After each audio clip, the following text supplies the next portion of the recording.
Resort manager അപമര്യാദയായി പെരുമാറിയ കേസിൽ തങ്കമണി പോലീസിൽ നൽകിയ പരാതി പിൻവലിക്കാൻ ഭീഷണിപ്പെടുത്തി എഴുതി വാങ്ങിയെന്ന ഇടുക്കി സ്വദേശി. കട്ടപ്പന ഡിവൈഎസ്പിക്കെതിരെ കാൽവരി മൗണ്ട് സ്വദേശി രഞ്ജിനി ഉന്നത ഉദ്യോഗസ്ഥർക്ക് പരാതി നൽകി. സമൂഹത്തിൽ മനുഷ്യാവകാശ സംഘടനകൾ ഇടപെടണമെന്നും രഞ്ജിനി ആവശ്യപ്പെടുന്നു.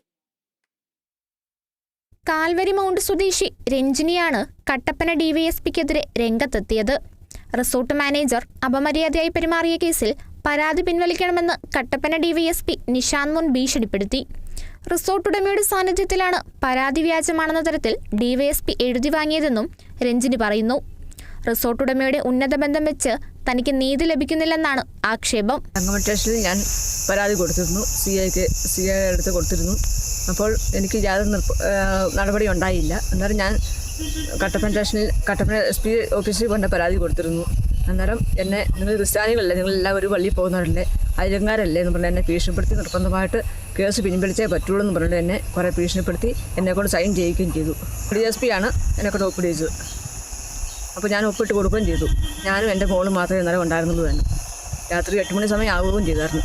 ആരോപണ വിധേയനായ റിസോർട്ട് ഉടമയുടെ സ്ഥലത്തിനോട് ചേർന്ന് 20 സെന്റ് സ്ഥലം രഞ്ജിനിക്കും കുടുംബത്തിനുമുണ്ട്. ഇവിടെ വീട് നിർമ്മാണത്തിനായി സാധനങ്ങൾ ഇറക്കിയപ്പോൾ റിസോർട്ട് മാനേജർ തടയുകയും വീട് നിർമ്മിക്കാമെന്നേറ്റവർ മടങ്ങുകയും ചെയ്തു. ഹൃദയ സംബന്ധമായ രോഗങ്ങളാൽ താൻ ആശുപത്രിയിൽ അഡ്മിറ്റായപ്പോൾ റിസോർട്ട് മാനേജർ അപമര്യാദയായി പെരുമാറിയെന്നായിരുന്നു പരാതി. കഴിഞ്ഞ ഡിസംബറിൽ 20 സെന്റ് സ്ഥലം വാങ്ങിച്ചു. 3 ലക്ഷം രൂപ കൊടുത്ത് കിഴക്കൽ ഈപ്പച്ചൻ്റെ ആളിൻ്റെ സ്ഥലമാണ് വാങ്ങിച്ചത്.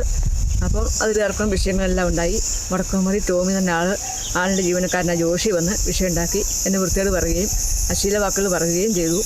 കിടപ്പാടം പോലുമില്ലാതെ കൂലിവേല ചെയ്യുന്ന വീട്ടുടമസ്ഥന്റെ സംരക്ഷണത്തിലാണ് 18 വയസ്സുള്ള മകളും മകനുമായി രഞ്ജിനി കഴിയുന്നത്. ഡിവൈഎസ്പിയുടെ ക്രമവിരുദ്ധ പ്രവർത്തനങ്ങൾക്കെതിരെ നടപടി വേണമെന്നാണ് ആവശ്യം. തന്റെ സ്ഥലം തട്ടിയെടുക്കുവാനുള്ള റിസോർട്ട് ഉടമയുടെ ശ്രമമാണ് ഇതിന് പിന്നിലെന്നും രഞ്ജിനി ആരോപിക്കുന്നു. Kerala vision news, Idukki.